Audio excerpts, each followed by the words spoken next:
I just got back from Atlanta. It was 107 degrees Fahrenheit. Hottest weather. The worst thing is everyone comes up to me and they go, well, you must be used to this being from Africa. And no, I'm not. I'm from Africa, but that shit is hot. That was just, no. I was scared to go jogging because I thought if I ran out in the streets and fainted, wouldn't the local news love that? I'd be running and I'd fall down in the heat. They would have their vans reporting live. They'd be standing there going, so hot in Atlanta, even Africans are fainting. So I'm enjoying this. Really happy to be here, you know. This is going to be good for us, I hope. I say I hope because I never know with stand-up comedy. It's just, you know, it's an awkward experience, I find. I'm always nervous. I find comedy is very similar to sex for me. Well, it's exactly like sex when you think about it. With me, the comedian, playing the role of the man, and you, the audience, the role of the woman. Because it's my job to satisfy you. And you just have to sit there.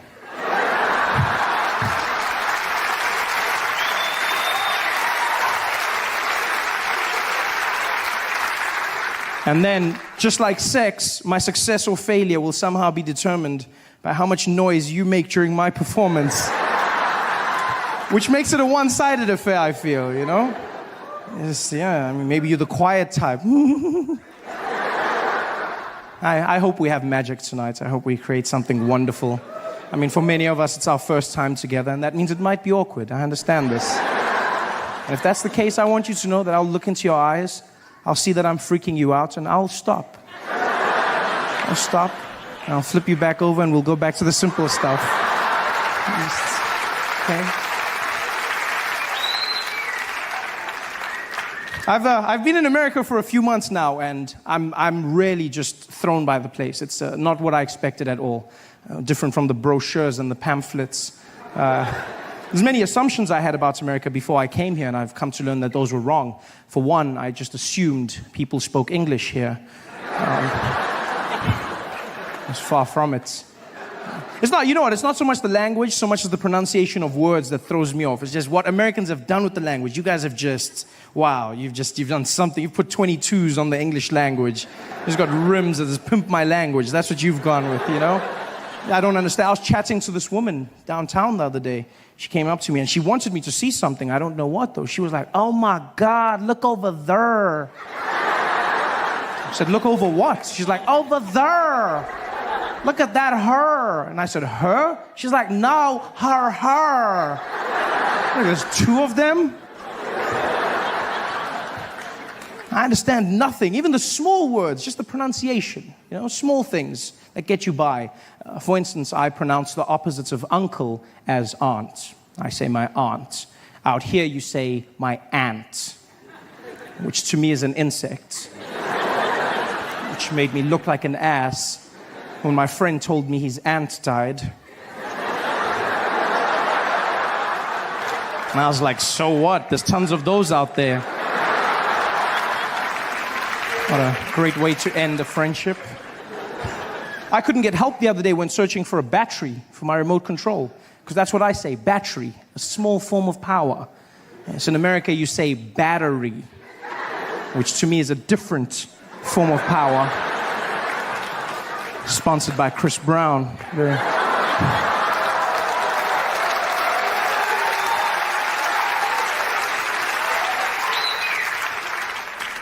And you know what, I understand. We live on different sides of the globe, so it's fine. The language will evolve. This is something I've come to understand. But I hope I change one thing in your hearts forever. Just one thing. And that is that animal in the wild that looks like a horse. It has black and white stripes. Yeah, do me a favor. From now on, please, it's not zebra, okay? It's zebra. Yeah? Just like it's not Debra, it's Deborah. Same structure of word. Plus, you cannot name them because you do not have them. Zebra. This is madness. Everything out here is different. Do you know how hard it is to learn when you come out here? You have to change everything. There's the measurement system, which is just, I mean, America, you guys have your own thing, the imperial system, you know? On my side of the world, we use the metric system, and by my side, I mean the rest of the world, you know? We have the metric system, which is, amongst other things, very efficient. It's a very simple process. You know, everything goes into each other. And out here you have imperial, which is fine. I mean, I won't judge you. If you want to be imaginary, that's up to you. But I just feel like there's some consistency that's needed. Small things. Like, for instance, when we abbreviate our small measurement, milligrams, we use mg. Milligrams. Mg. Milligrams. And you guys have ounces. Ounces, which you then abbreviate OZ. There's no Z in the word ounces. I don't know. That's pale in comparison to what you've done with pounds. That, for me, please explain to me how the abbreviation for pounds became LBS. LB pounds. I look like the idiot walking into the store going, could I please have the 2 labs bag of sugar? Guy was like, you mean pounds? I said, I don't see the P. No, I don't. He said, well, it means pounds. It's not LBS. A lot of bullshit. That's what it stands for. This is horrible.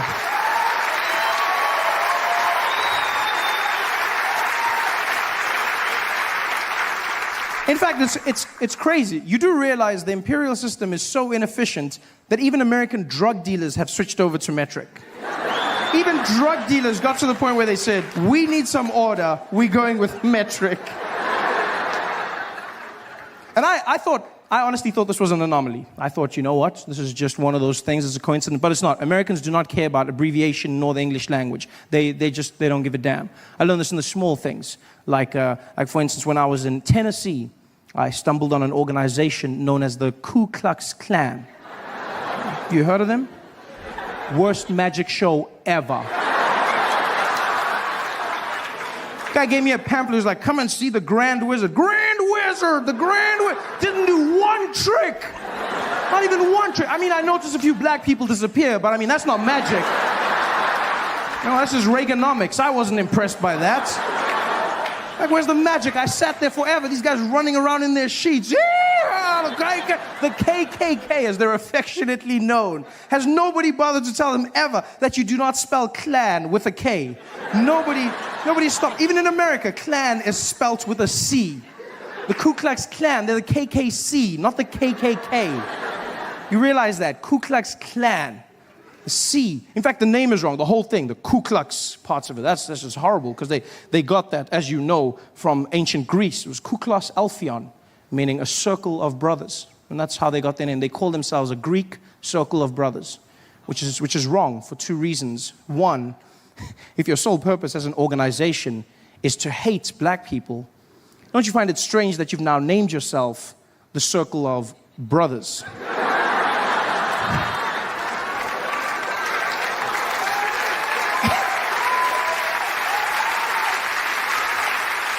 And secondly, do they realize that in ancient Greece, circles of brothers were doing very different things with one another? Very loving, very, yeah. If they were really a Greek circle, the sheets would be a bit higher up, just more of a, yeah, maybe one more hole. They're not a... This is so amazing. So many of you here to see me, huh? I feel like Meghan Markle. This is dope. That was like the most amazing experience. I didn't know that the royal wedding was going to be this weekend. I didn't know it was going to be today. I planned my show long before them. I knew that I loved you before he knew. That's what I'm saying. I planned our big day long before they planned theirs. And then now everyone was like, oh, you're going to London? Are you going for the royal wedding? Are you here for the royal wedding? Are you here for the royal wedding? It's quite an event, I have to say. Like everyone is watching everything about you.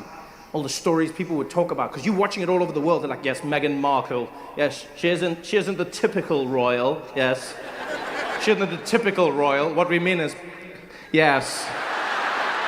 Typical royal. She comes from an unconventional family. Yes, very different family.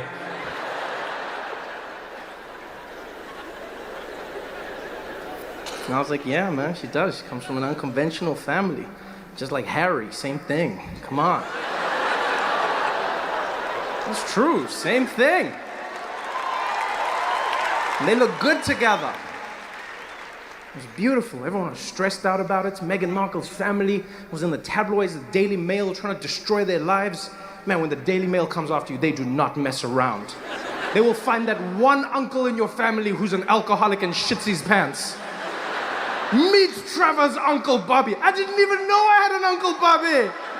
Well, now you do, and he shits his pants. And they'll always find a way to try and link it to you like it's your fault. They'll be like, Meghan Markle's uncle's son, Donnie, didn't pay his bills. She doesn't even know him. Doesn't matter. It shows that her family is unconventional. I'm not gonna lie, I was glad that it was the white side of Meghan families that was, I'm not gonna lie. We could not handle that as black people. That is the last thing we needed. Can you imagine if that was the black side of the family? Really? If Meghan's dad was on TV and he was like, oh no, I'm not coming to their wedding, no. Here we see Meghan's father posing for photo. You caught me again. Oh no, you have caught me. Black people would have never, because that's the hard thing about being a minority, whether you're black, whether you're whether you're Arabic, whatever it is. Like if you're a minority, if you have a certain skin tone, you know that every action you commit, like taints your whole, your family, it taints your everything. White people are individuals. That's white people. That's like the best thing in the world. And that's what white privilege means to me. You're an individual. Let's look at Dave. He is excellent. He's a mass murderer. As Trevor, if I killed half of you tonight, they'd be like, those mixed breeds.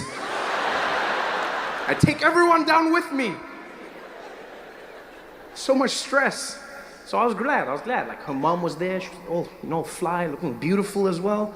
The wedding went off without a hitch. And my favorite thing was how the British media talked about how black the event was. And I understand it. Here's the thing. This is like one of those things where I understand, like they want to talk about it because you're not used to having like a black wedding, right? So like everyone today, I had like CNN contacted me and they're like, Trevor, would you mind speaking about the wedding and really all the black performers? There was a black cellist and there was a black choir and a black pastor. How do you feel? Black? I don't know how I'm supposed to feel. How do you respond to that question? How do you feel about, I don't know how I feel, it's a wedding. I don't know, what do you want me to say? That's a normal wedding. I wasn't watching that wedding being like, whoa, there's black. So much blackness, another one. It's a wedding, what do you want me to say? It's people. And also I feel like people go too far. That's where you realize that there's not enough like diversity in your world, is if you think that made it a black wedding. Let me tell you something, a black cellist has canceled itself out. If you have a black person playing the cello, it's safe to say that you've canceled out the blackness at that event. That's the safest way to introduce blackness into your family. Daddy, I'm dating a black man. What? He plays the cello. All right, bring him in. Even white people think a cello is white. When you walk in with a cello, white people also like, well, what the hell is that, man?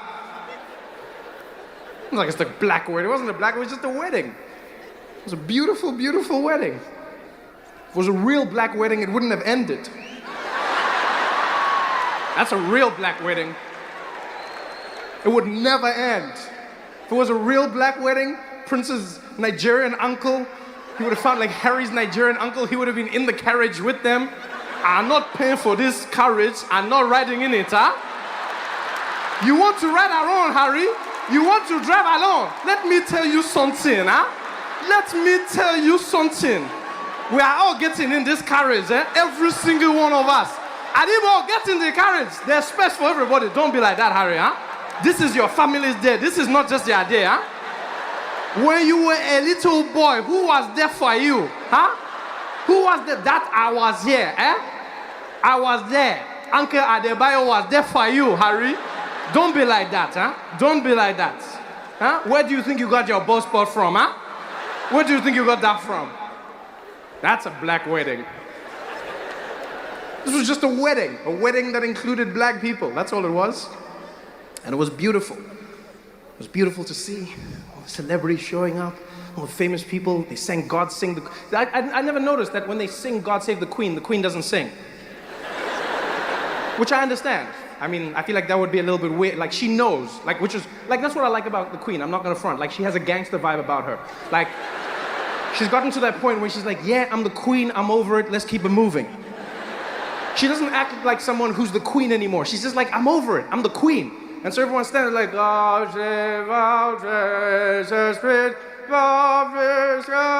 she's like, yeah, I know, save me, I know. I'm not gonna sing it for myself. Call me like, save me, oh, save me. She's like, I don't need you assholes to save me.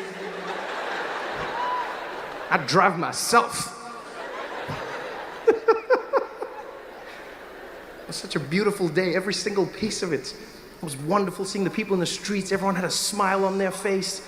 You know, everyone was happy because, like, Harry's popular. He's popular in Southern Africa. He's popular in the UK. He's got that cool vibe about him. You know, Meghan Markle as well. He inspired people. The only weird thing in the wedding for me was they had a black pastor, right, African pastor, and this was like, it was weird in a good way. He started giving a sermon, and he started talking about Martin Luther King, and then he started talking about slavery. And I could see in that moment, there were people in the audience who were like, God save the Queen, God save the Queen. Somebody stop this man, God save the Queen. I go down to the pharmacy one day. I have to buy pain medication for my mother. So I get there with the script.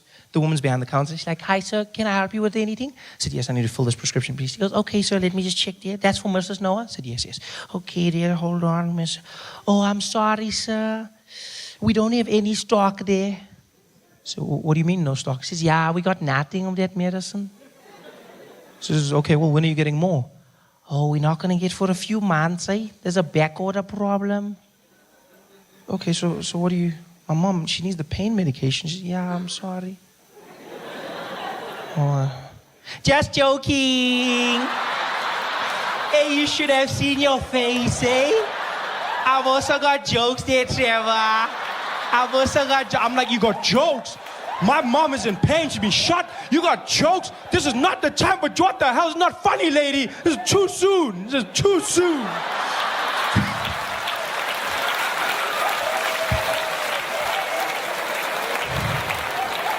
It's too soon.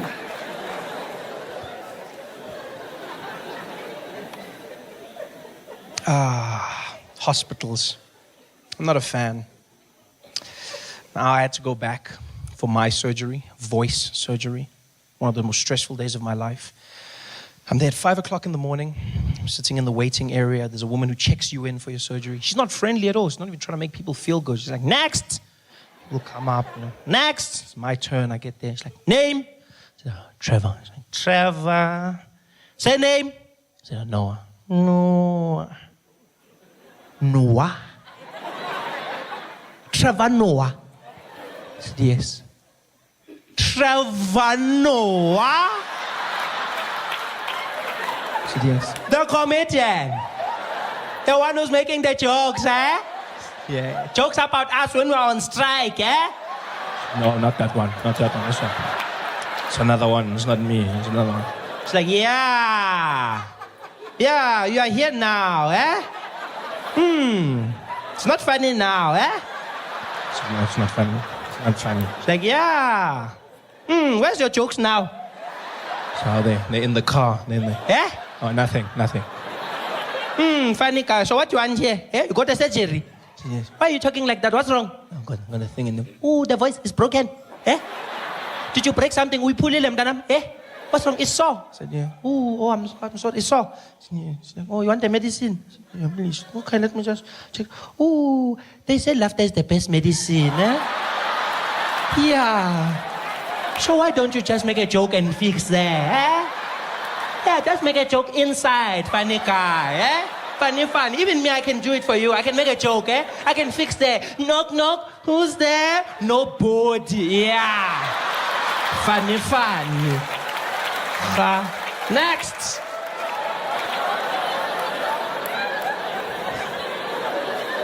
It's not funny. It's my life. Oh, welcome, guys. Welcome. Just in time. Just started the show. Did he just ask you, what did I miss? What did I miss? Why are you guys so late? What happened? Eish. Eish. See, patience. Eish. Late. I'm bit. Eish. Hamba, man. Hamba.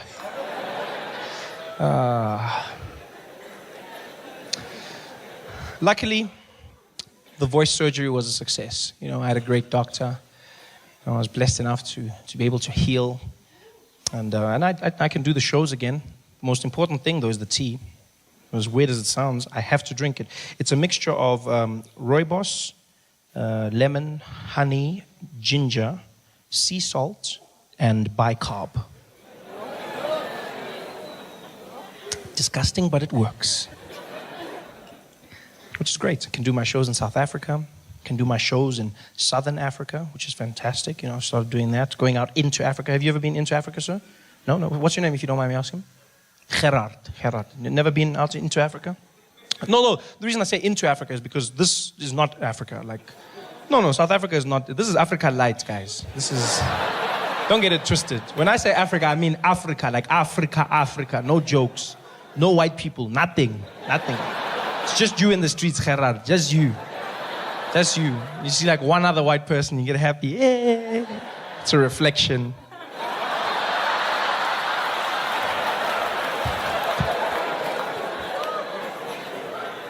I've started doing shows out there, Gerard, you know.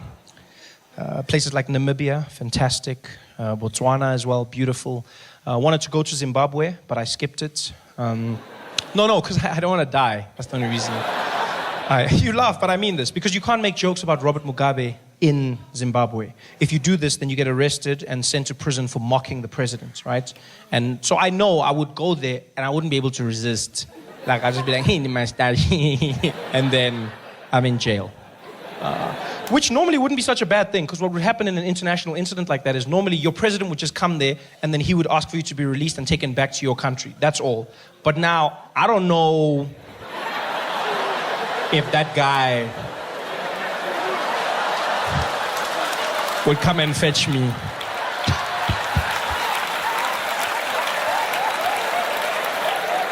I can see him sending Mugabe the email now. It's fine, Bob. Keep him.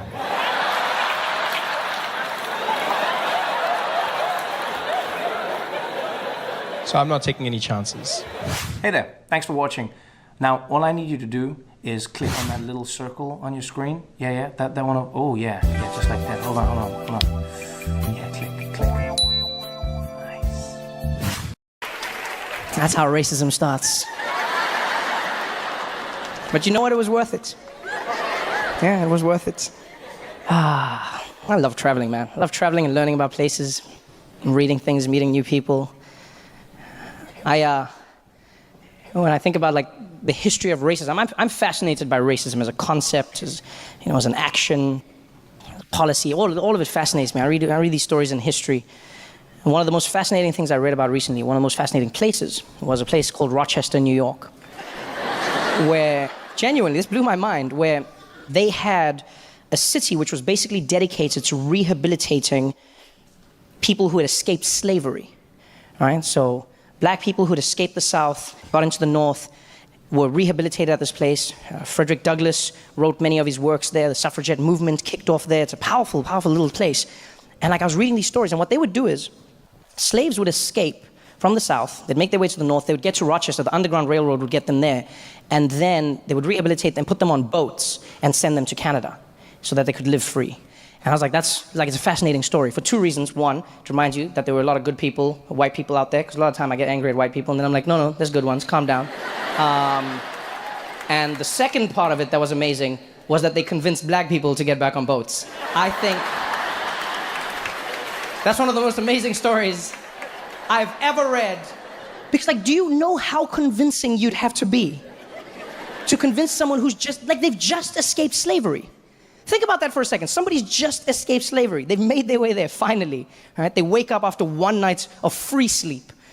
And they walk out and it's just like, hey, man, I just want to say thank you so much for everything you did for me, man. Well, you know what, my friend? Nobody deserves to live the way you lived, and I'm glad we got you out. Thank you so much. I appreciate you, brother.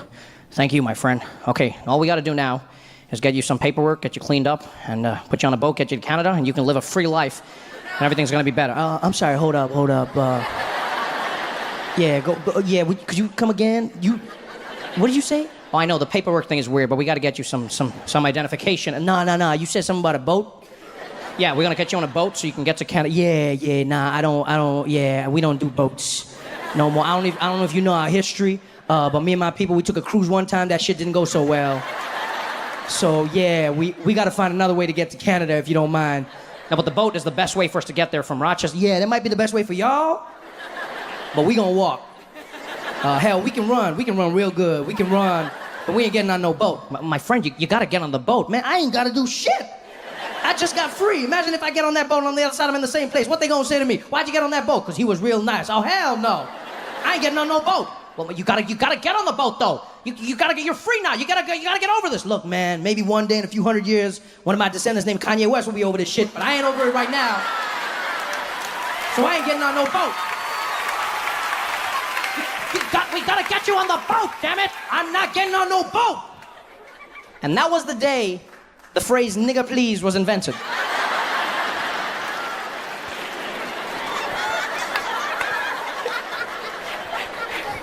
A white man turned and he's like, "Nigger please, I need you on that boat!"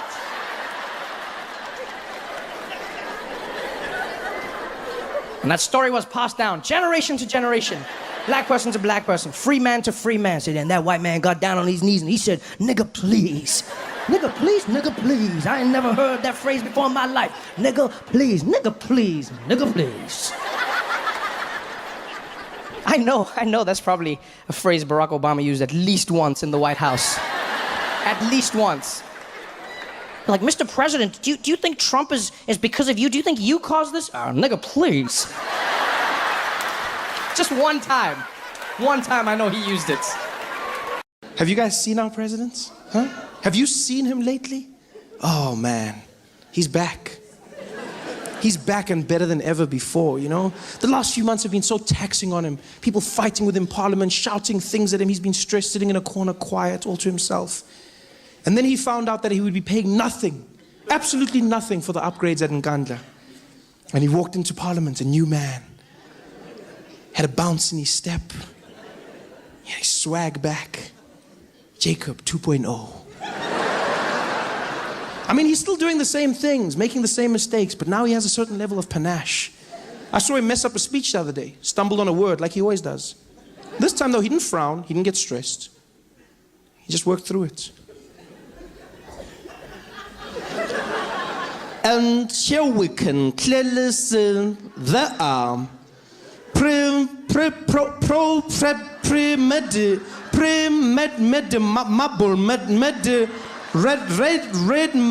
marble.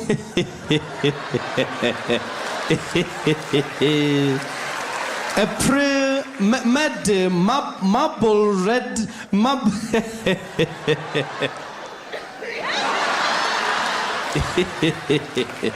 A premeditated. Just came back and he handled it. I love how he just stepped away and did the cutest little, I don't even know what he was doing there. He just does like a little, almost like he's just moving his brain to the other side of his head. Like he knows when it's in the wrong place, it doesn't, he just shook it up. And he came back in. Even the way he handled the scandal was powerful. We thought for sure that Nkandla would be his downfall, and yet Jacob Zuma took something so serious, he turned it into a joke and threw it back in our faces. Well, we are clearly living in a place where there is a poverty of politics, people asking questions, but they don't want answers, questions, more answers. We're investigating, they ask again, questions, more answers. Then in Parliament, we're here, point of order, yes, Nkandla. Thixo waseGeorge Koch.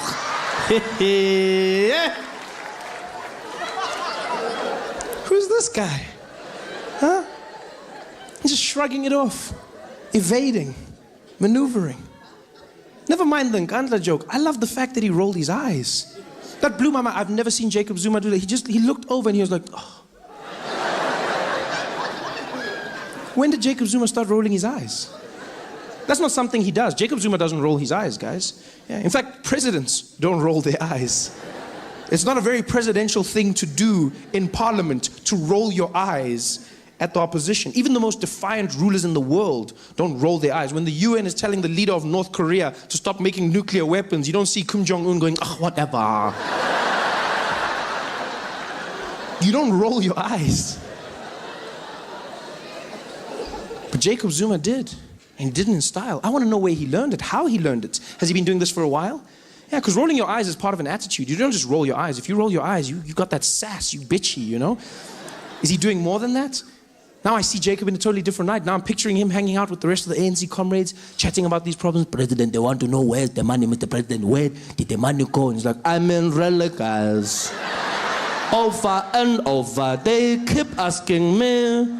I mean, literally, I'm dying now. Like, can't they get over it? Like, that music guy, get a life already. Jeez, just because you hang with white chicks. I mean, please, whatever. Is that what he's doing? And if he is, where did he learn that? Where do you learn to roll your eyes at that age? That's what I want to know. It's not your friends. It's not your colleagues. It's probably your kids. Yeah, you learn bad habits at home. Jacob Zuma probably learned it from one of his children in the house. One of his daughters, maybe. She was going out for a night with her friends, caught her as she was leaving. Hey, Wentombazan, where are you going dressed like that? Dad, I told you, I'm going out with my friends. I'm going to a party. First of all, you are already in a party. Secondly, no daughter of mine will dress like that. Go and change. Oh, Dad, what are you doing? You're killing me. Come on, why are you doing this? I can dress however I want. I'm old enough. Hey, you will do as I say. As long as you are living under my roofs, which I have paid for with other people's monies, you will obey me. Go and change. Dad, come on, why are you doing this? Everyone else dresses like this. All the other kids do it. Are all the other kids my children? You never know. Eh? Don't come in this house with that DA attitude. Go and change now. Whatever.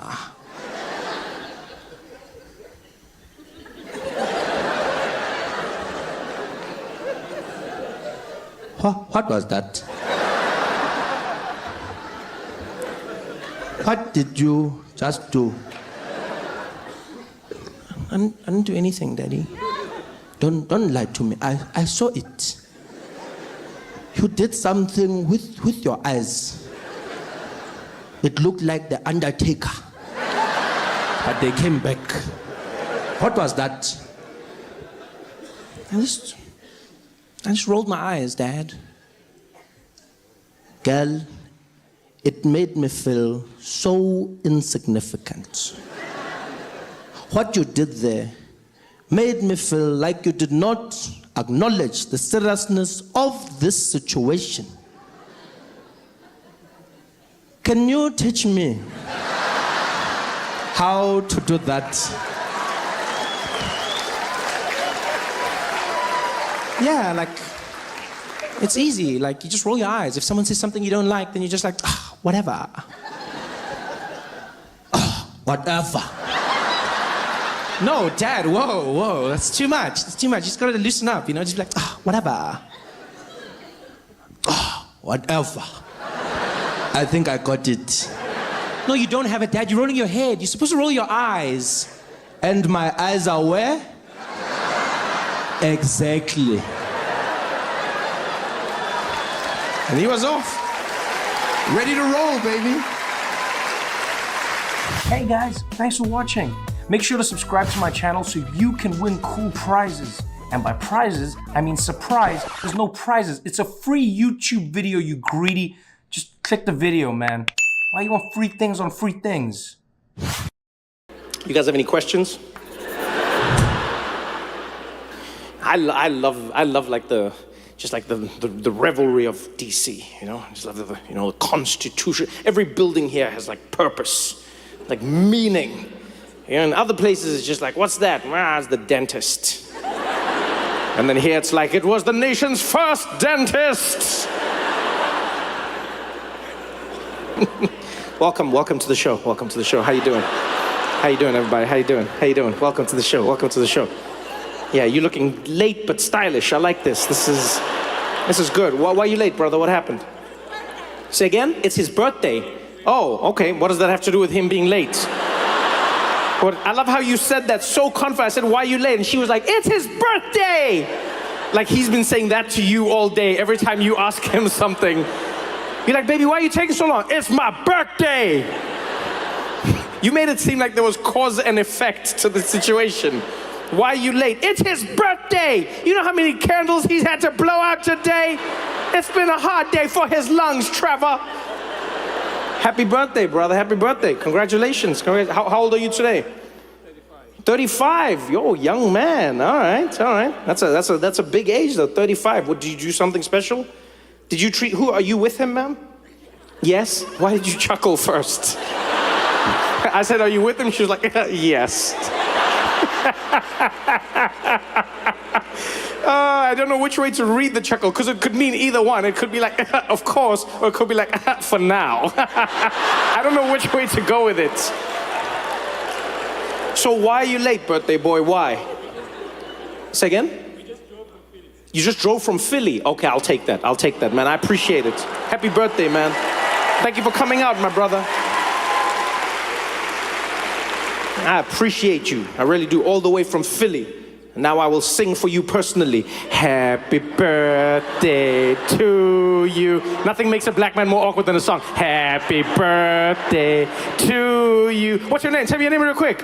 Happy birthday, dear Atisi. Happy birthday. Wait, where's Atisi from? Where's that name from? Nigeria.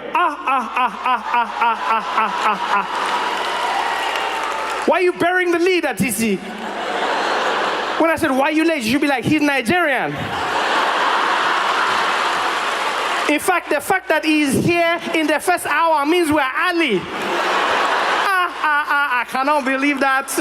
How are you burying the lead like that, Atisi? No, 35 years old. Can you believe it? You have made it. Man, we're out here singing like a boring birthday song to you. You're from Nigeria. If I knew you were from Nigeria, I wouldn't have sang that. I would have sang like a Burna Boy version of it. You know what I mean? Happy birthday, birthday, happy birthday, yeah. I should answer that. Answer it. Who is it? Who is it? Who's calling? Oh, it's an alarm? Wait, you waking up now? What life do you live? What is it an alarm for? Say again? You work in construction. Okay, wait, so is someone gonna fall? What's happening right now? What's the alarm for then if you work? Now it's even more profound.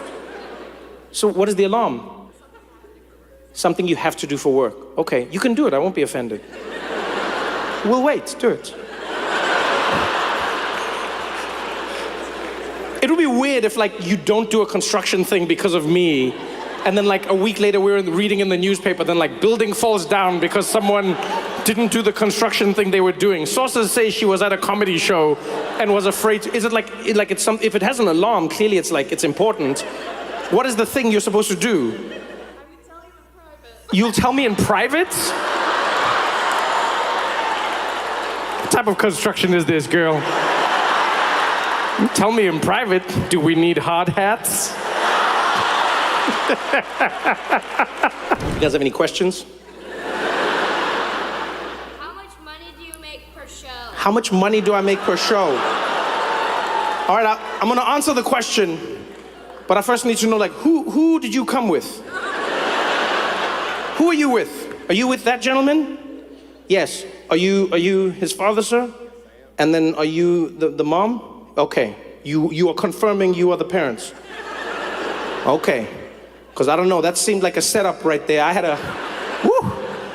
Okay, do me a favor. What's your name, young man?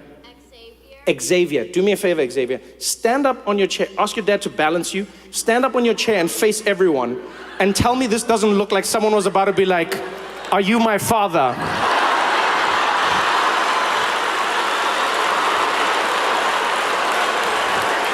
Yo, Xavier, my life flashed before my eyes, Xavier. My life flashed before my eyes. I was like, wow. I didn't think it would happen like this. Damn, Xavier. But I answer you the same way I answer my little brother, because when I tell him like actual amounts, then he doesn't treat money with respect. So just it's a like, what do you need to buy in your life, Xavier? V-Bucks. A what? V-Bucks. V-Bucks in Fortnite. Yeah. Oh yeah. So I have enough to buy like a lot of skins. Yeah, I can buy like a lot of skins, Xavier. Yeah, like I can emote for days. I'm in there, Xavier.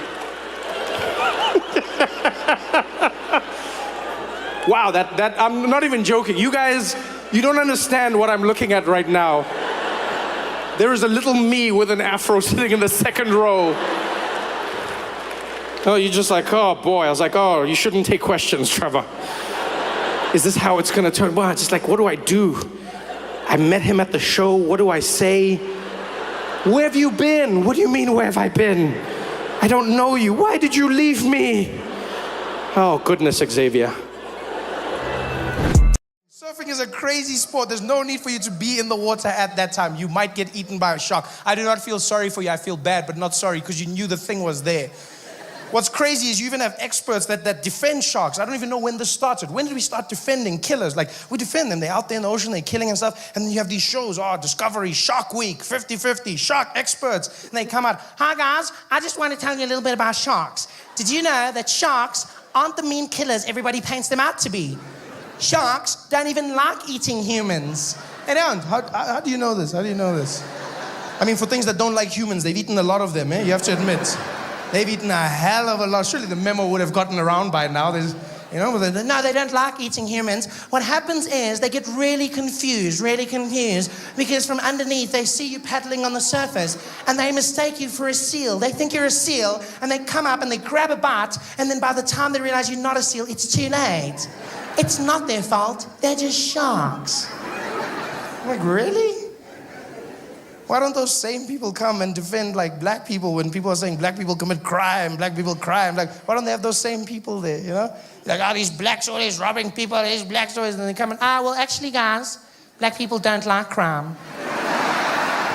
Yeah. What happens is they get like really poor because of things that have happened in the past. And then like some of them resort to criminal activities to try and make ends meet. And so when they see you from far, they just get confused because you look like an ATM. Because you freeze every time they see you. You freeze.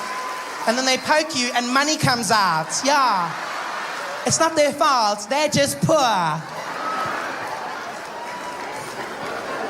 It's a lot of rubbish. That's what it is. Sharks don't like people. How do they know? Do they ask them, don't like. Tastes like Marmite. I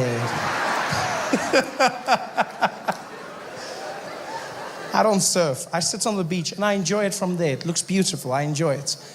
And I'm sitting on the beach in Malibu. And it's during the week, so it's really empty. There's just one girl surfing out there, California babe, and she's rocking it, and she's got long blonde hair and tan, looking very fake, and just like, she's riding her board and doing her thing, and all those unnecessary surfing moves that people do, Just stay here, there's no need for, and sure enough, at the end of it, like she's doing those things, and the wave comes like, and I was like, you're dead. But she wasn't. And she comes out of the water and she's having the time of her life. And she looks over at me and she's like, hey there. Are you like gonna come in? The water's like super amazing. said, no, thank you. No, thank you. I'm just gonna sit here. I'm just gonna sit here and watch you. You're very good. Keep it up. Keep it up. She's like, OMG, you talk funny. No, I don't talk funny. You talk funny. Where are you from? I'm from South Africa. She's like, oh wow, like Africa? How did you get here? What? I used my monkey grip under the plane. How did you get here? She doesn't even wait for my answer. She runs, she's in the water, she's doing her thing, surfing, having a good time, doing those things. She comes back out, and now all of a sudden we're best friends. She runs out onto the beach, she's like, hey, Africa! I'm like, hey, America. So like, you don't surf at all? I said, no, I don't. Where I'm from, we don't really surf. Johannesburg, there's no surfers out here, you know? She's like, oh, that's too bad. Like, do you guys have waves in Africa? Do we have waves? A grown human being asks me if we have waves on a continent. Like, no, we don't. Yeah, by the time the water gets to our side of the world, it's just so tired. It's just, you know, so worn out from all the traveling. It tries, but it's,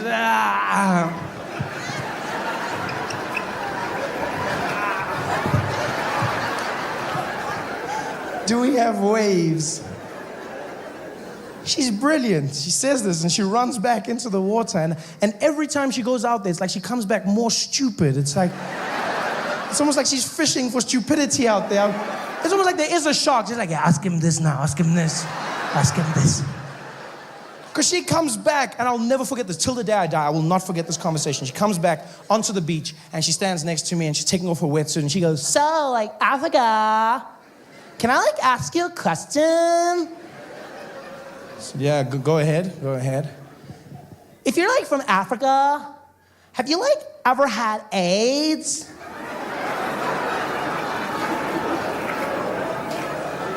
You know what's funny? Is I wasn't offended by the fact that she said AIDS.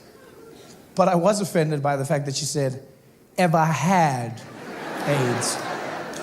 Like AIDS is something you could had, like a passing flu, just, you know? Hey, John, I didn't see you at work last week Thursday. Where were you? Yeah, I had a bit of AIDS there. I just hit me hard. I took some Corinza, now I'm back, bro. Ever had.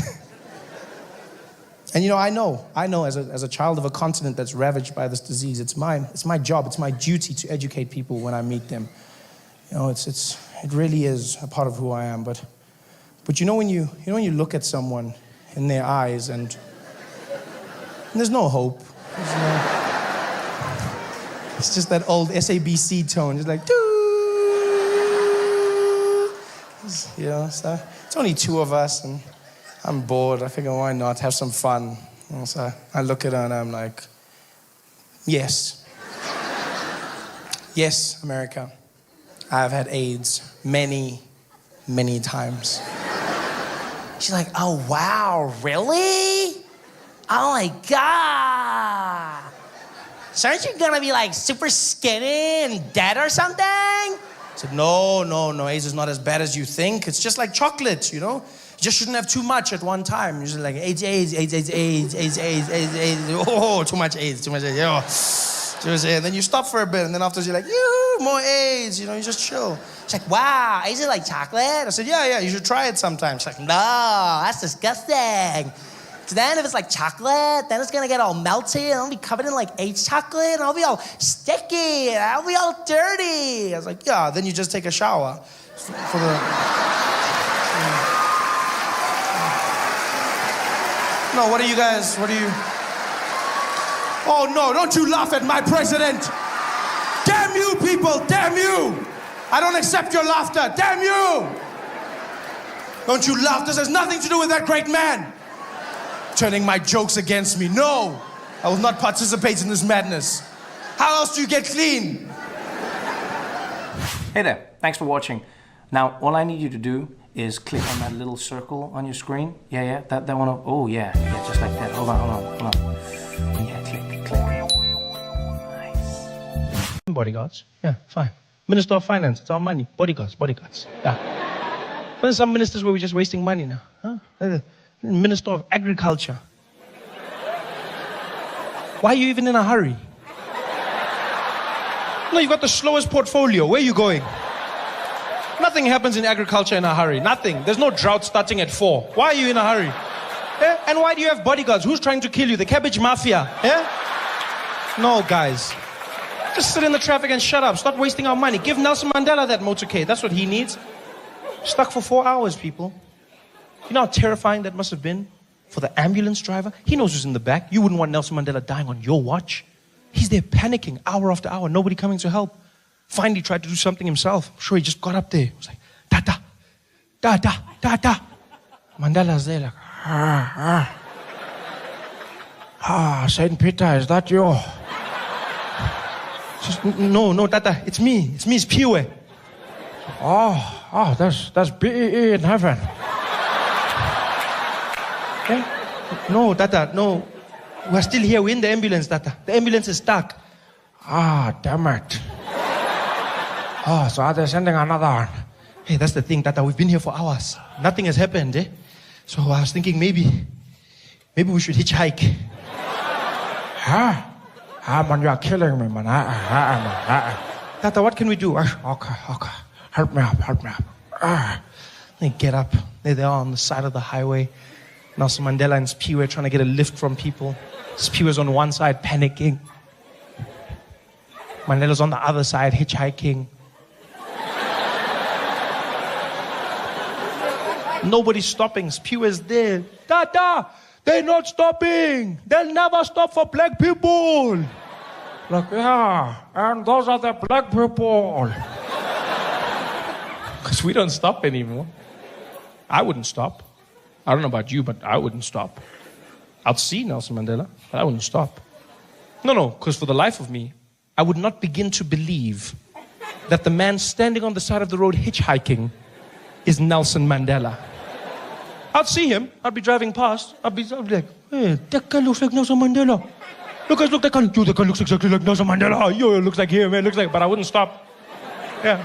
Not because of time. I didn't even have time. I didn't have time to make a U-turn, in fact. I would make a U-turn. I would go back around. You got to see him. You got to look at him. He's amazing. He looks exactly like Nelson Mandela. You're going to see him there. You're going to see him. We'd drive past there slowly. Look at him. Yo, looks exactly like Nelson Mandela. And that guy's even got the face, he's got the hair, he's even got the shirt like Nelson Mandela. I wouldn't stop. I'd even go home and fetch family before I stop. I'd be there, Mom, come, get in. Isaac, come. Oh, we're going to get a PlayStation. No PlayStation for you. Shut up. Get in the car. We're going to fetch Nelson Mandela. Bloody hell, we'd be driving around there. I'd be like, everyone, you must look at me. You must go to slow down. I'm going to slow down. We're going to look at it. We'd slow right down, roll down the windows. Hello? I'd be like, please, he even sounds like Nelson Mandela. But I wouldn't stop. Nobody stops. Culture of distrust. Back in the day, people used to hitchhike in South Africa. Yeah. I remember people used to hitchhike from Durban to Johannesburg. They'd be there on the side of the road. Yeah, people picking them up. Now, nobody. Nobody stops for anybody. Even Metro Police, you're like, hey! Nobody stops. I bet even babies couldn't hitch a ride. Be on the side of the road in their diapers then. No one stops. Be like, hey, you don't stop for them. You never, ever stop for them. Yeah, you think it's a baby, hey? You think it's a baby. Yeah, they look like babies. And then you stop and then like a man pops out, hey? Yeah, happened to my friend Gladys, hey? You don't take chances. We've become a culture of distrusting angry people. That's who we are. Everyone's angry. That's why Jacob has been different, because a lot of people panic in South Africa. They panic, when it comes to our politicians because of this. They just don't understand them. Especially around election time. That's when you see the most panic in South Africa. It's always been the case. From our first democratic elections in 1994. Remember that? Nelson Mandela was about to become president. Most of the country was overjoyed. A few people were worried. You heard them whispering, I'm leaving. I'm going to Australia, Mary. I'm going. It's been fun, but it's time to go, hey? Because now they're going to take over. It's time to go. I'm leaving. I'm going to Australia. Then Nelson Mandela became president. And they all stayed. He's a wonderful man. Wonderful man. Oh, he's such a wonderful... If it wasn't for him, I would have left, hey? Wonderful man. Oh, he's amazing, yeah. He's really great. I love him. He's amazing. You thought they were over it, but next elections, people panicked again. Thabo Mbeki, about to become president. People lost it. I'm leaving. I'm going to Australia, Mary. I'm going. This time I'm going. You know that now that Mandela's gone, they're going to eat us, hey? It's only a matter of time. I'm leaving. I'm going to Australia. But once again, Thabo became president, and they all stayed. He left. No, shame. No, shame. Then we had Kgalema Motlanthe. Wasn't that crazy? Kgalema Motlanthe. He's like our interim president. Didn't want to touch anything. He was that guy, eh? No one knew what to get of him. It was just like crazy. People lost their minds even worse. I can't believe it. I didn't even vote. What the hell? 1 minute I go to bed and Thabo Mbeki's our president. And the next thing you know, I wake up and we've got Kgalema Motlanthe. I can't believe it. I'm going to Australia. I'm going.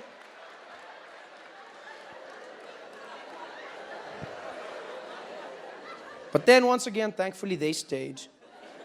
And then it got interesting. Because then it was the turn of Jacob Zuma. Ooh. The original boogeyman. People panicked again, although it was different. For the first time in South African history, you heard black people going, "Eish, how much is that ticket to Australia again?"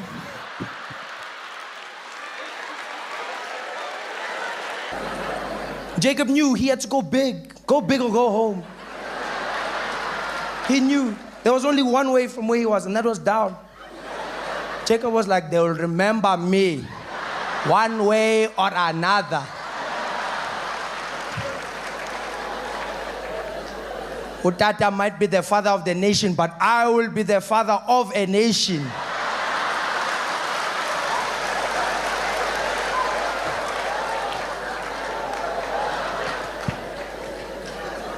I wanted Jacob to be a madman. I wanted him to be totally crazy, you know?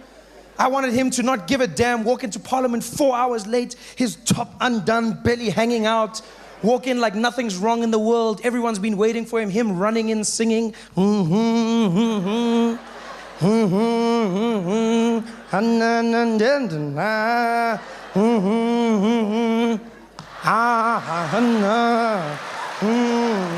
Helen Zilla in the corner. Jacob, you late, Jacob. Jacob, we've been waiting for you for 4 hours. You can't come. Hey, shut up, Wena. Shut up. Late for who? Late for who? It's my time now. Shut up, Wena. Jacob Zuma, unlike the rest of us, doesn't conform. He doesn't conform to the norms, you know? Doesn't conform to the laws of grammar and punctuation as we mere mortals. No. No. Not our president. Comma, for who? For you, maybe, not me. Comes out there, confidence, cadence, wherever he pleases, reading out.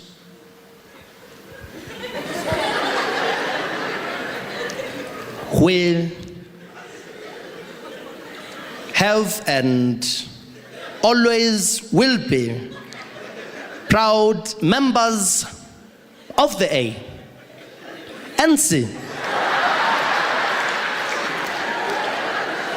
And as such, we are proud supporters of the development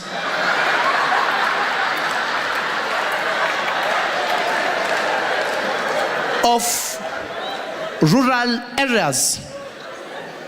And as such, it is of utmost importance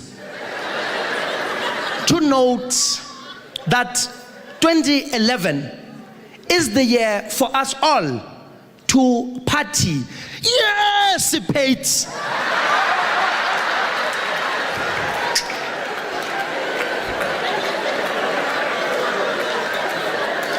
And so forth.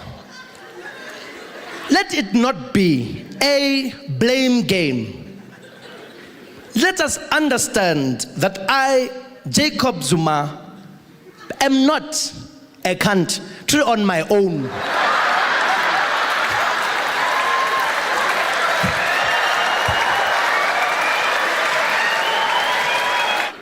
Zuma comes out and he goes, hey, I'm not perfect. I'm human. I make mistakes, just like you. Now and again, I will make a mistake.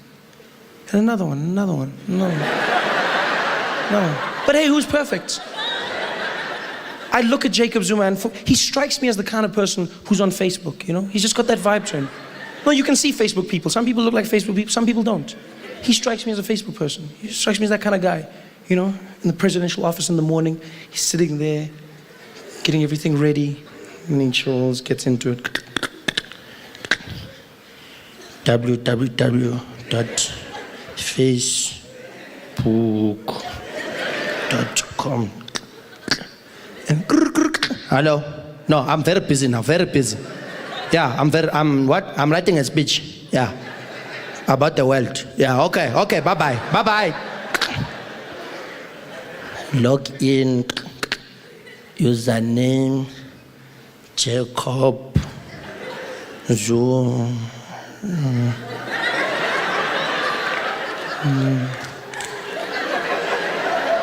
Zoom, yeah. Julius!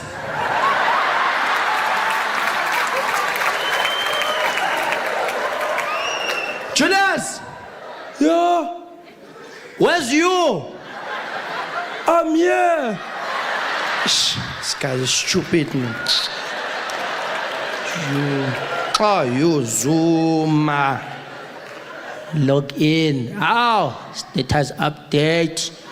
Jacob is feeling frisky. Send all the single ladies. Now put their hands up. Shmam, flick it thumbs up. No mention and intention. Friend request, accept. Oh, hello, accept. Kim Jong, I accept. Gaddafi, accept. Hey, accept. Hey, Helen Zilla, ignore. Never.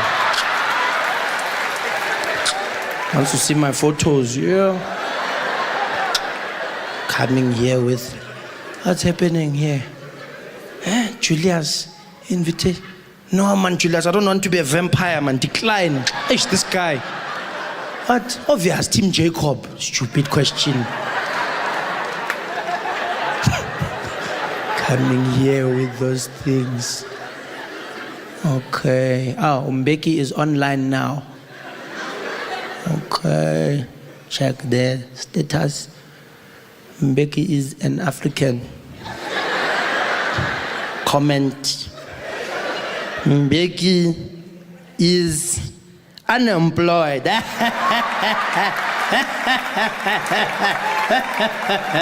Send. Like. Poke. Super poke. That guy, man, what's happening here? Barak, still no response. This guy is not serious. He doesn't send Barak friend request all the time. Doesn't even message.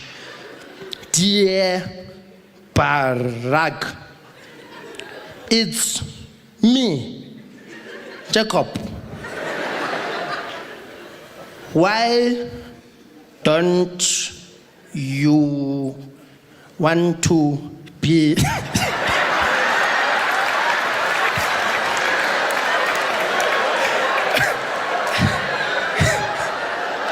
my friend? Huh? He looks like he could type that, eh? H-U-H, huh? For some reason, I feel like this is a great portrayal of Jacob. I feel like this seems like how he'd type on a keyboard. I've never seen him, but I don't know. I feel like, he seems like this kind of guy. But then seems like a finger typer. Because I don't know, with standard 2, I don't think he's. No, I didn't mean it bad. Whoa, who was like, whoa? I'm just saying, because by saying whoa, you saying, Trevor, I disagree with you. I think it's pretty reasonable to assume that Jacob Zuma types like this. He's a 70 word per minute kind of guy. Is that, is like, that's what you use. Although, mind you, what you're also saying is the guy who speaks like those who 1, 2, that guy, what you're saying is all of a sudden when he gets on a keyboard, then like he goes from those wick, and then when he's on a keyboard, all of a sudden magically he's like, hey gang, how you guys doing? OMG, being president is like super hard. Why is Helen Ziller always on my case? Like, WTF, loser. And Gordon said the funniest thing the other day, and I was like, LMFAO. He's like super hilarious. Anyway, gotta go. Gotta get back to my work. Okay, smiley. No, he's here, that guy. He's here. We got the cutest president in the world, and you guys don't respect him. You don't appreciate him. He got that cute face with that grin, just like, you know. Looks like he could have been like one of those kids in the Jet magazine, just like. He's super cute, man. How could you hate on Jacob Zuma? He looks like a little Zulu ninja turtle, man. He's so, he does. You know? You can see him in the crew. Leonardo, Raphael, Michelangelo, Jacob, Kawapanga.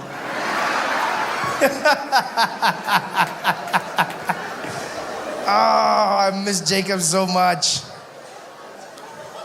And you people were torturing while I was away. You were torturing him. How could you do that?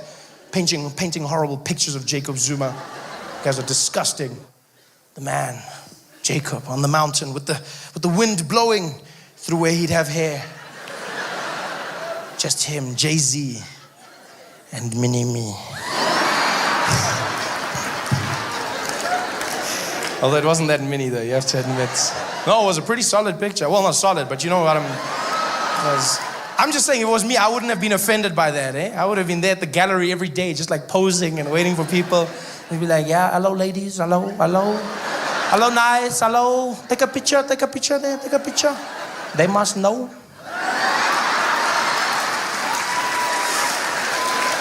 So strong and so confident. People were like, this picture, it's racist. This picture, disrespectful. It wasn't even that disrespectful. I know you might not like it, and that's your personal opinion. But it wasn't that. Even the name of the picture was strong and powerful, you know? Jacob Zuma, the spear. The symbol of the Zulu nation for hundreds of years. Made famous by King Shaka himself. Conquering army after army with the spear. The spear of the nation. The spear. It's not like that guy called it the pocket knife. No, the spear, big and manly. That's why our president didn't complain. Jacob Zuma did not complain once, because he understands art. He's cultured. You know, because the guys around him complaining about it on his behalf. I hate it when people do that. He wasn't even offended. They ran to him like little kids tattletaling. Jacob! Jacob! Yes. What happened now? Jacob! It's disgusting. Did you see what they did? Did you see they painted you? It's like, there's no paint on me. I'm fine. No, sorry, my bad. They painted a picture of you. Just show him the picture. And they came running with the picture and they showed it to him. But Jacob Zuma, he's a chilled out guy. He doesn't have time for these things. He probably didn't even see anything. He was just like, I don't see anything wrong with this. Oh.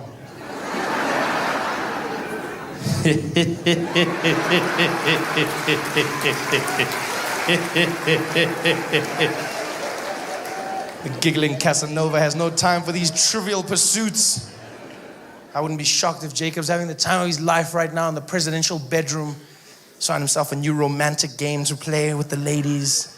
And you know he's romantic. I mean, that many kids, that many wives, he knows what it's about. You know? He's there, covered himself in body paint. Playing Barry White in the background.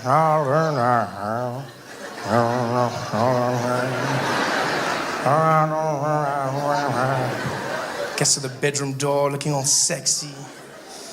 Looking in the door at his wife. Number 2. Are you ready for the spear? She's there like, ooh, I'm not ready. And he's like, ready or not, here I come.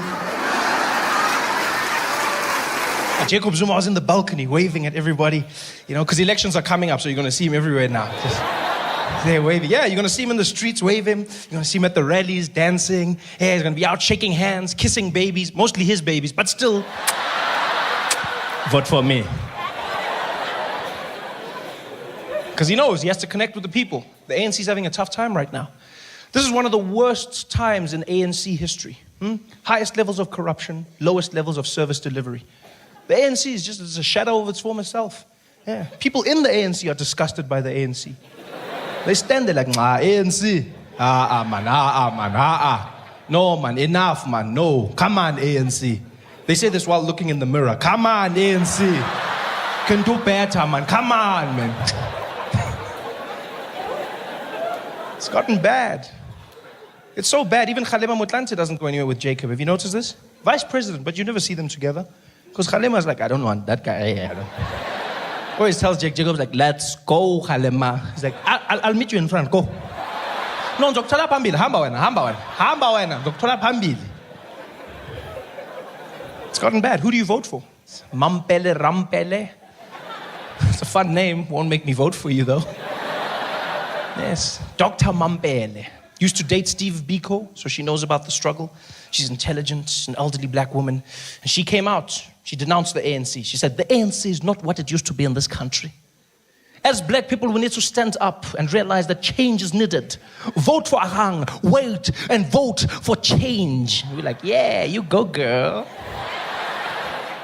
Well, then she made a big mistake. She challenged Jacob Zuma directly, head to head. But she used money as her platform. Big mistake.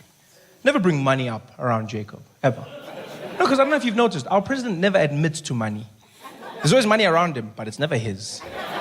Always. Oh, it's the Sheikh's money, it's the Gupta's money. It's never his money. He's always there like, no, it's not mine, it's not mine. It's not mine, it's not mine. I don't know, it's not mine, it's not mine. Yeah. Building a house for 250 million rand. Jacob, where the hell is that money coming from? I have a bond for 800,000 with FNB. I got 800,000, 250 million. That's not my problem. My calculator said it's fine. Mampele tried to challenge him. She came out one day. She said, Jacob Zuma has not declared his income as our president. He does not tell Parliament how much money he has. We want to know how much he has and how much he gets from other people. I will lead by example. I, as Mampele Rampele, have 55 million rand. Jacob, how much do you have? People were like, yeah. How much do you... Whoa. Come again? 55 million. Where did you get that money? It's like, I'm on the board of many companies. I work very hard. Yeah, even me, I work hard. But 55 million. How much overtime is that one? 55. We had up 55 million. It's like, no, I worked for it. But we want to know, where does Jacob get his money? Hey, don't worry about that guy, lady. Don't worry. We know where he got it. He stole it. But you, and we had up 55 million.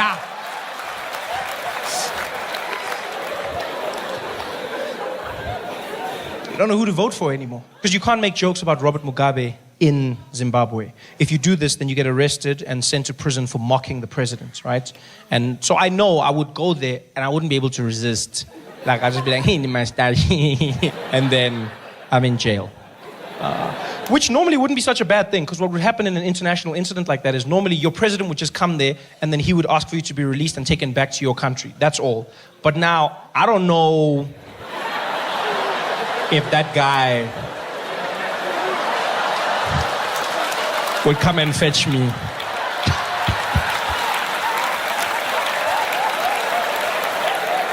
I can see him sending Mugabe the email now. It's fine, Bob. Keep him.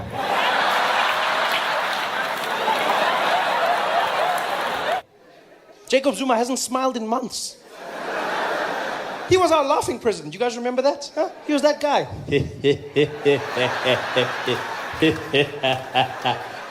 I haven't seen him laugh.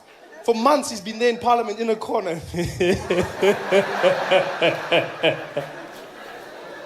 And the funniest thing is, he introduced us to Julius Malema. That's the craziest thing about this whole situation. It's a thin line between love and hate. He introduced us to Julius Malema. That was his guy. He came with him, and we were the ones asking questions. We saw Julius in the beginning. It was almost like Jacob Zuma brought us a little puppy, a little ANC puppy. And it was like, hey guys, this is my puppy Julius. And we were like, oh, this is interesting. Hey, Jacob, your puppy took a shit on the carpet. And he was like, oh, that's not my problem.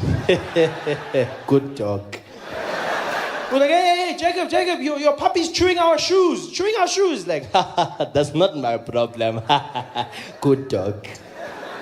Now the puppy's grown up, biting the owner. Zuma's legs are there. He's like, hey, voetzak, pay back the money. Voetzak, guys, help me. And we there like, that's not our problem. Good job. Have you guys seen our president? Huh? Have you seen him lately? Oh man, he's back. He's back and better than ever before, you know? The last few months have been so taxing on him. People fighting with him in Parliament, shouting things at him. He's been stressed, sitting in a corner, quiet, all to himself. And then he found out that he would be paying nothing, absolutely nothing for the upgrades at Nkandla. And he walked into Parliament, a new man. Had a bounce in his step. Yeah, he swag back. Jacob 2.0. I mean, he's still doing the same things, making the same mistakes, but now he has a certain level of panache. I saw him mess up a speech the other day, stumbled on a word like he always does. This time, though, he didn't frown, he didn't get stressed. He just worked through it. And here we can clearly see there are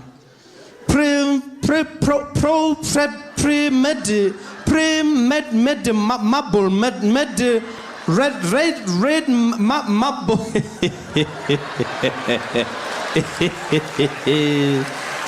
A marble red marble.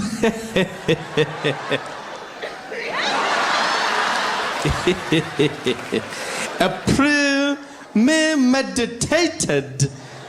Just came back and he handled it. I love how he just stepped away and did the cutest little, I don't even know what he was doing there. He just does like a little, almost like he's just moving his brain to the other side of his head. Like he knows when it's in the wrong place, it doesn't, he just shook it up. And he came back in. Even the way he handled the scandal was powerful. We thought for sure that Nkandla would be his downfall, and yet Jacob Zuma took something so serious, he turned it into a joke and threw it back in our faces.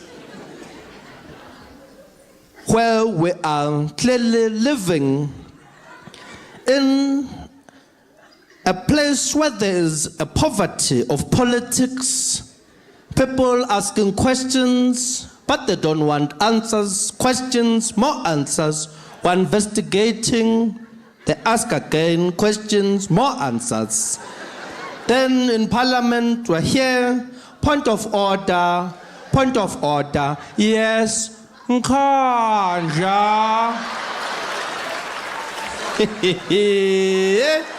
Thixo wase George Koch.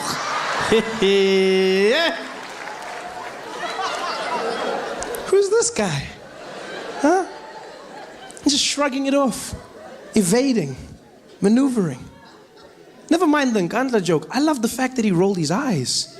That blew my mind. I've never seen Jacob Zuma do that. He looked over and he was like, oh. When did Jacob Zuma start rolling his eyes? That's not something he does. Jacob Zuma doesn't roll his eyes, guys. Yeah. In fact, presidents don't roll their eyes. It's not a very presidential thing to do in Parliament, to roll your eyes at the opposition. Even the most defiant rulers in the world don't roll their eyes. When the UN is telling the leader of North Korea to stop making nuclear weapons, you don't see Kim Jong-un going, oh, whatever. You don't roll your eyes. But Jacob Zuma did. And he did it in style. I want to know where he learned it, how he learned it. Has he been doing this for a while? Yeah, because rolling your eyes is part of an attitude. You don't just roll your eyes. If you roll your eyes, you got that sass, you bitchy, you know? Is he doing more than that? Now I see Jacob in a totally different light. Now I'm picturing him hanging out with the rest of the ANC comrades, chatting about these problems. President, they want to know where's the money, Mr. President. Where did the money go? And he's like, I'm in guys. Over and over, they keep asking me. I mean, literally, I'm dying now. Like, can't they get over it? Like that music guy, get a life already. Jeez, just cause you hang with white chicks. I mean, please, whatever. Is that what he's doing? And if he is, where did he learn that? Where do you learn to roll your eyes at that age? That's what I want to know. It's not your friends. It's not your colleagues. It's probably your kids. Yeah, you learn bad habits at home. Jacob Zuma probably learned it from one of his children in the house. One of his daughters, maybe. She was going out for a night with her friends, caught her as she was leaving. Hey, when Tombazan, where are you going dressed like that? Dad, I told you, I'm going out with my friends. I'm going to a party. First of all, you are already in a party. Secondly, no daughter of mine will dress like that. Go and change. Oh, Dad, what are you doing? You're killing me. Come on, why are you doing this? I can dress however I want. I'm old enough. Hey, you will do as I say. As long as you are living under my roofs, which I have paid for with other people's monies, you will obey me. Go and change. Oh, Dad, come on. Why are you doing this? Everyone else dresses like this. All the other kids do it. Are all the other kids my children? You never know. Eh? Don't come in this house with that DA attitude. Go and change now. Whatever.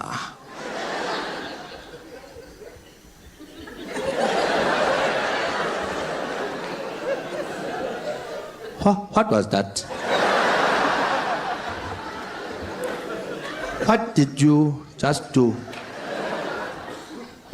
I didn't do anything, Daddy. Don't lie to me. I saw it. You did something with your eyes. It looked like the Undertaker. But they came back. What was that? I just rolled my eyes, Dad. Girl, it made me feel so insignificant. What you did there made me feel like you did not acknowledge the seriousness of this situation.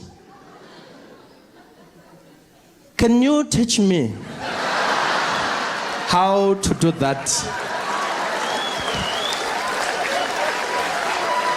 Yeah, like, it's easy. Like, you just roll your eyes. If someone says something you don't like, then you're just like, whatever. Whatever. No, Dad, whoa, that's too much. That's too much. You just gotta loosen up, you know? Just be like, whatever. Whatever. I think I got it. No, you don't have it, Dad. You're rolling your head. You're supposed to roll your eyes. And my eyes are where? Exactly. And he was off. Ready to roll, baby. And he did. He rolled straight into Parliament. Shut it down. Turned Nkandla into a joke. You can't bring Nkandla up anymore. It's over now. You say Nkandla in Parliament, people laugh at you. Yeah, immediately. What about Nkandla? It's done. It's done. Just, I love it so much. You know what I love most about the Nkandla thing? A lot of people don't realize this. Jacob Zuma was making a joke out of Nkandla, yes. But what was more interesting to me is the fact that he was mocking Mmusi Maimane, the leader of the DA. A lot of people didn't pick this up. When he's doing the whole Nkandla, he's mocking Mmusi Maimane's Model C English accent. That's what he's doing. Jacob Zuma thinks that he speaks funny.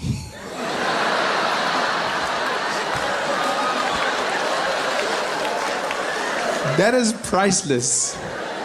Jacob Zuma sits in Parliament watching Mmusi Maimane speak, and we'd like to know about the allocation of funds, more especially regarding the homestead at Nkandla, and whether, and he's like, this guy talks so funny. Nkandla, would you like some tea with your crumpets? Marshmallow. Jacob Zuma is laughing. That's just beautiful. I don't know how much of it is true or not.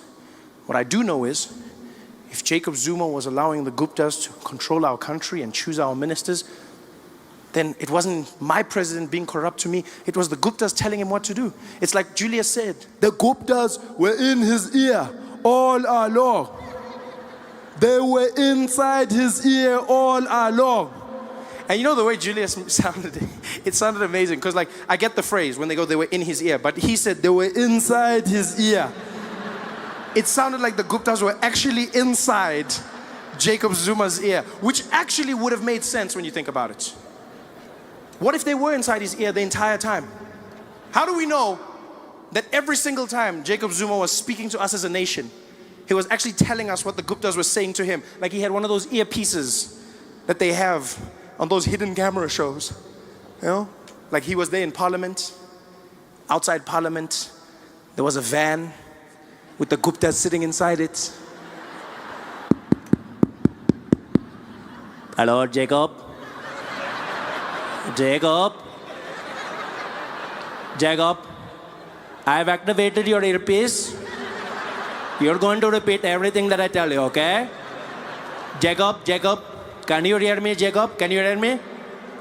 Roger, Roger, Roger. No, it's Atul. This is Atul here, Jacob. I know who it is, guys. I've got it. I know who it is. Okay, let's just make sure levels are all correct, Jacob. 1, 2, 1, 2, 1, 2. Okay, what do you want to do? No, 1, 2 like 3. 1, 2 like 3. 1, 2 like 3. Oh, okay. I've got you guys, so I must just repeat everything that you say. Yes, you're going to repeat everything, Jacob. Okay, it's going to be very complicated. I'm trying to listen to you while also speaking. We understand, Jacob, but you know, we've already made a plan, you and us. So repeat everything that I say, okay? Okay, I will repeat everything. And that's probably why things went wrong. Because I don't know if you've ever tried to listen to someone while talking to someone else. Your mind jams. Yeah, that's why Jacob Zuma could never deliver a speech. It's not that he couldn't read, he couldn't listen. He couldn't listen and speak at the same time. I used to watch him and be like, what's going on, Jacob? Kinkari, your YouTube is buffering. What's happening here? This is why data must fall. But it turns out he was just listening the entire time. There he was in Parliament. The praise singer said his name as he came. Jacob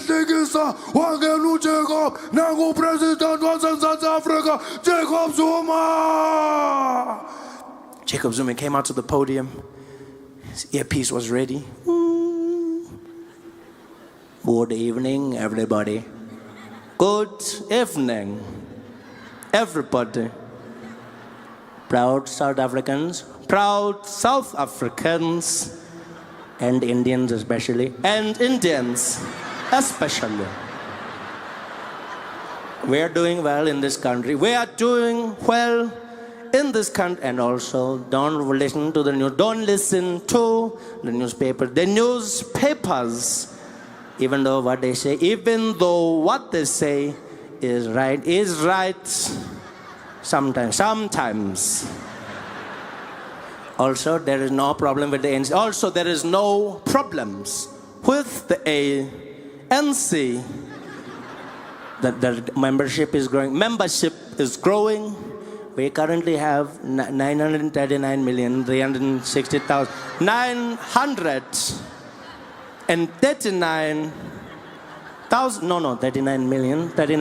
39 million 63 and 62. 39 million 600 390. No, I said 900 million 62,000. No, Jacob, you're missing the point. 100 million. No, Jacob, come on, man. Listen properly. Listen properly.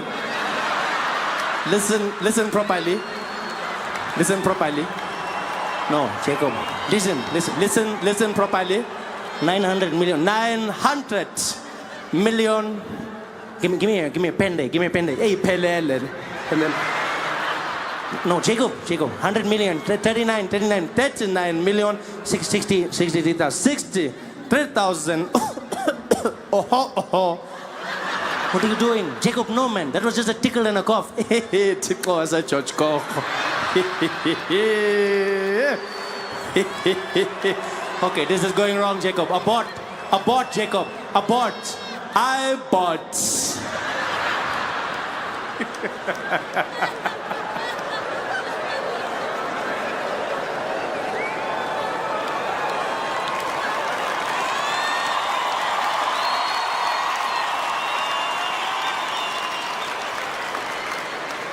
They were in his ear the entire time. I miss South Africa, man. I miss it. I watch Parliament now again. I went straight into it, watching the vote of no confidence. I was so stressed. I don't know about you, but I was so stressed. I was like, please, please, please, please don't let Zuma go, please. Don't let Zuma go. My jokes, all of my jokes, please, please.